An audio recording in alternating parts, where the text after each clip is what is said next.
All right, so on for part 2 of today's video. I'm gonna be talking about this Morrflate business. There's a whole bunch of companies that produce this. You could actually do it yourself. People have there's tons of videos on how to do this. I just wanted to buy something that I didn't have to think about.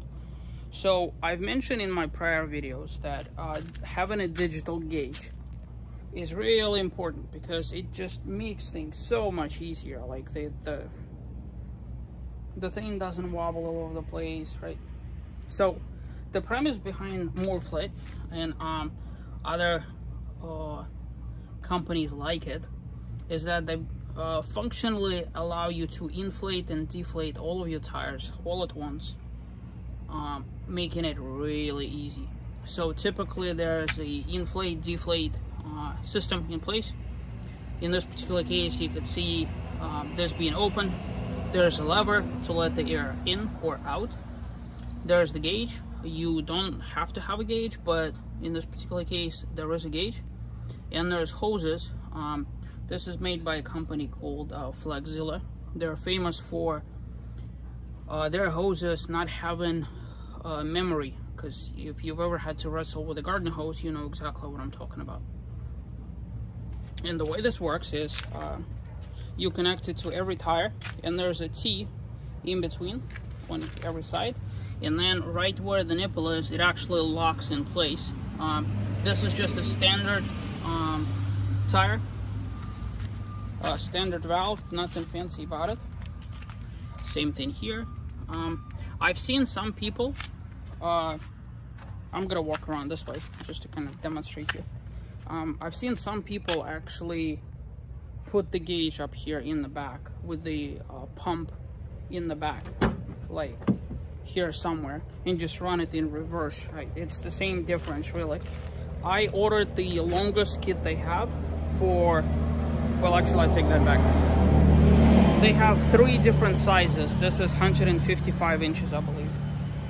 Reason being is because this is a longer vehicle. I think I did it right thing. I would rather have longer hose than shorter hose, right? So, but same difference, you know, you have that going through, you have this going over there, and I'll talk about this in a second. Basically, the pump is then connected to your battery with a positive and negative lead. This here allegedly is pulling some ridiculous amperage, so you have to be really cautious about let's see, 90 amps. There you go, 90. So you most definitely have to keep your vehicle running. Now this is Maxi Trac. It's been blowing up all over the interwebs. People have discovered that this is allegedly a better and more viable and more cost-efficient solution for ARB dual or single pump setup that people typically put somewhere in the engine bay or behind the seats or behind the fenders or in the bed of the vehicle. This over here has a completely different system compressor that inflates with a ridiculous speed. In all the YouTube videos of comparisons, I have seen people basically knock socks off and wipe the floor with ARB. This is ridiculous. So this is Maxi Trac. You buy this at Napa simply because everybody ran out and bought them. Good luck finding one.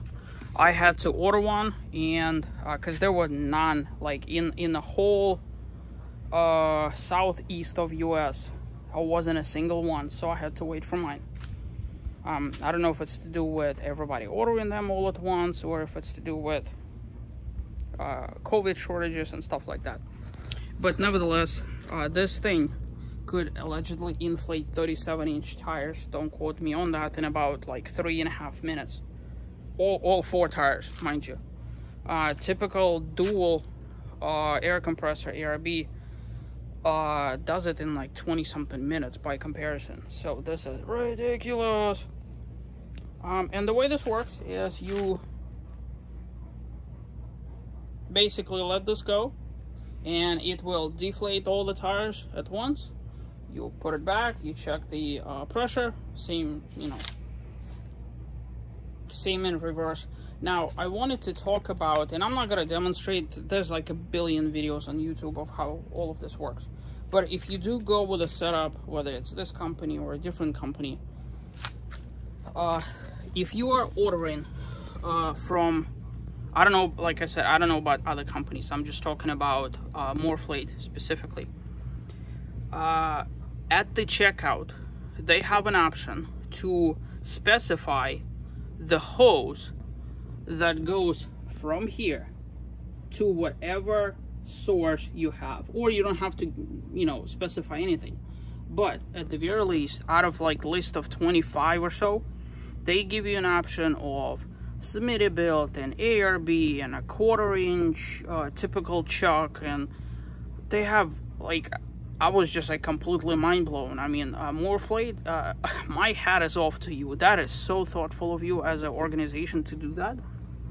By the way, I'm not sponsored by anything.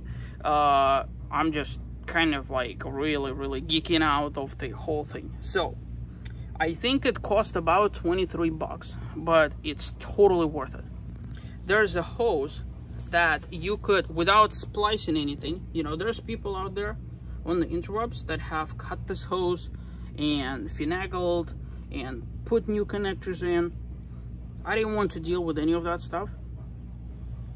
So basically you could order this directly from Morrflate. And what this is a Maxi Trac to Morrflate connection. So on one side there's this, it goes over there. On the other side you could connect it to whichever pump of choice that you have. This is really cool. The problem with MaxiTrac though is it does not have a shut-off mechanism. So there's been people that have been splicing into wires and installing like a pressure switch of sorts. I'm not gonna do that. I've heard conflicting information on the matter. It's an easy thing to do, but I've seen it both ways where people did that and then had issues and whatever. So basically what I'm gonna be doing is I'm gonna be turning this on and off and then, you know, messing with the valve over here. That's all. Simple as that. I really like the packaging that it came with. Basically this over here is and they also come with those little Velcro things. You could fit all of the hose that comes with the kit, plus the hose that connects the kit to the air pump, all in this pocket over here. And you still have this big pocket over here. And on the bottom, there's also a breathable mesh over there, so in case your stuff is wet or dirty or something. MaxiTrac,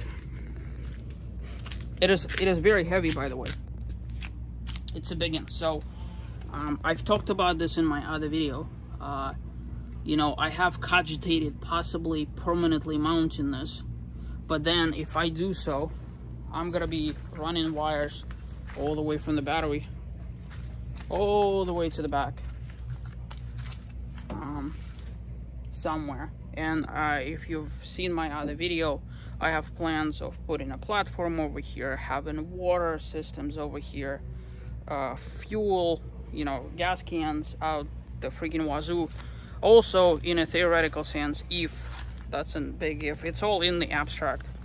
When I was redoing my motorhome, which is over there, upgrading to Battleborn lithiums, I have 4Energy hybrid gel batteries, which in a theoretical sense, if I was into overlanding, which I'm not, never say never, so but at the very least what I could do is I could actually put them here So in that case, I would need to run the wires from here to the front, have a DC to DC charger. Again, the one that I had, the one that I was gonna use for this project, apparently is faulty. Good thing I checked, because it killed battery on my motorhome, so I've had to replace that, and I made a video about that separately. So next time I'm gonna be going with a different brand. Again, all in abstract. I'm not sure if I'm gonna do it yet, but because this thing is so heavy, I have seen some Overlanders. Matt with Ozark Overland Adventures, he mounted his, now granted he had like one of those platform things and a rooftop tent. He mounted his Smitty build like here somewhere permanently, and so he has the out for it like about here-ish, right there. Well,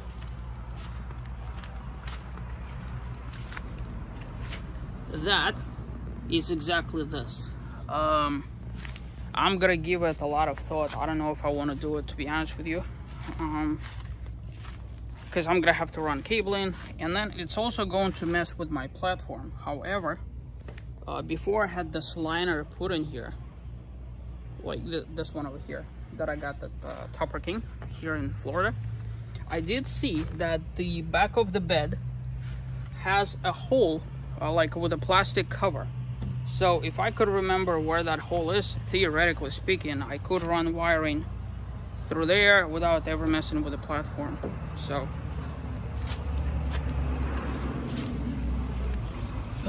that's kind of it. But I also like the portable option, because I do have a motorhome and it uses 90 psi in its tires. It takes forever to fill up, so I don't want to confine myself to this. I want to be able to just grab a bag, bring it over there, and fill up whatever tires that I need. It has dualies in the back, and, you know, obviously the front tires as well. So I do like the portability of the setup. Yeah. That's kind of it.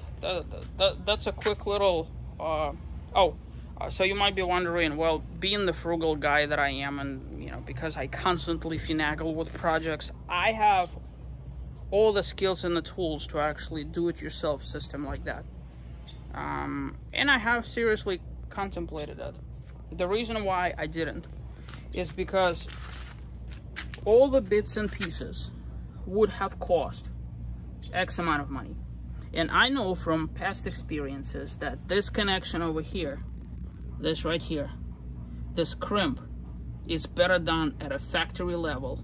You could put band clamps and, you know, those barb things in there, and PEX clamps and whatever else.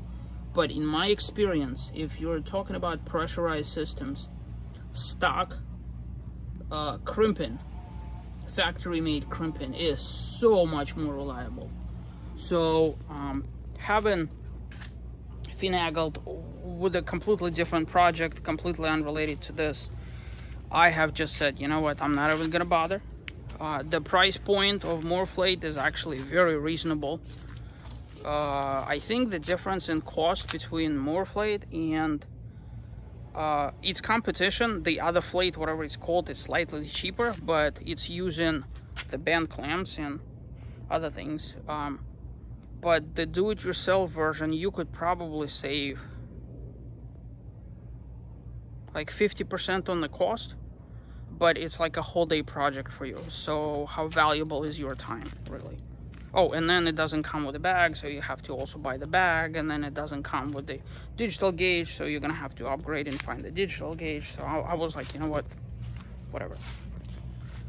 I'm really happy that I got this. Now, if you're wondering what I used before this,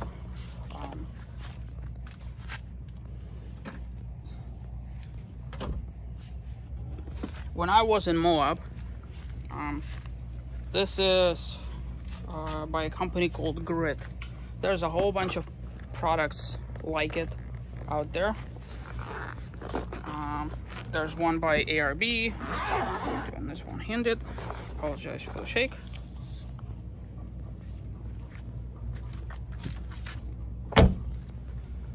Basically, they're all about the same. They all have some gauge. By the way, if you're gonna buy this kind of kit, get a digital gauge. Trust me on it, just get a digital gauge. For 24, 26 bucks, whatever it costs, get the digital gauge. So the benefit to this is that this piece over here allows you to remove the valve core, and there's all sorts of videos on how to use this. The problem with this is that it never gives you accurate PSI at like a moment's notice. So you have to be very careful about using something like this, especially if it's a typical gauge like you see over here, right there. This is constantly shaking like that, and then when you put the thing inside, you put the pressure in, the stick over here constantly wants to come out. This guy over here, right? So you have to put the stick in to measure the PSI. It worked for my trip because I'm a cheap bastard. In retrospect, I wish I should have just bought the Morrflate on my trip. This is fine for like once a weekend. This is absolutely not fine for the kind of wheeling that I was doing, which was 3 months of off-roading in Moab, in Colorado, every single day, 7 days a week, 6 weeks in Colorado, 6 weeks in Moab. This is a weekend warrior solution. This is a all the time going out wheeling solution. And sooner or later, you're gonna find yourself wanting to upgrade from this. This is more than plenty for your average person. So if you do buy something like this, get the one with the digital gauge, just like this one over here.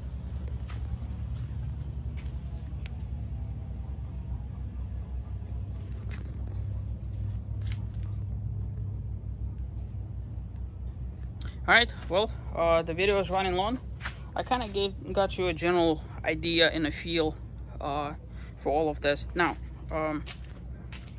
as for storage, you know, this has to be stored in a place where I could very easily access it. And once I get around to figuring out where that is, obviously I'll be sharing it with you guys. But more than likely, it's gonna be a shortest distance, unless I put cable in here from the battery with a positive and a negative in a thick gauge cable.